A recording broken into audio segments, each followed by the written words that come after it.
وإذ قال لقمان لابنه স্মরণ করুন সেই সময়ের কথা যখন হযরত লোকমান তার সন্তানকে বলেছিলেন ইয়া বুনাইয়া হে বৎস লা তুশরিক বিল্লাহ আল্লাহ তাআলার সাথে শিরক করো না কেননা ইন্নাশ শিরকা লা যুলমুন আযীম শিরক হলো মস্ত বড় অপরাধ। হযরত লোকমান সন্তানকে 10টা উপদেশ দিলেন, এর ভিতরে 1 নাম্বার উপদেশ হলো ইয়া বুনাইয়া লা তুশরিক বিল্লাহ আল্লাহর সাথে শিরক করো না কেননা শিরক হচ্ছে মস্ত বড় অপরাধ।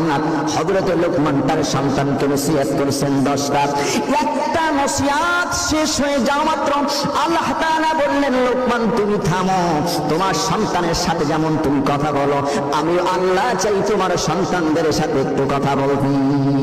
লোকমানকে আল্লাহ তাআলা থামাই দিয়ে সন্তানদেরকে লক্ষ্য করে আল্লাহ রাব্বুল আলামিন বলছেন ওয়াসাইনাল ইনসানা বিওয়ালিদাইহি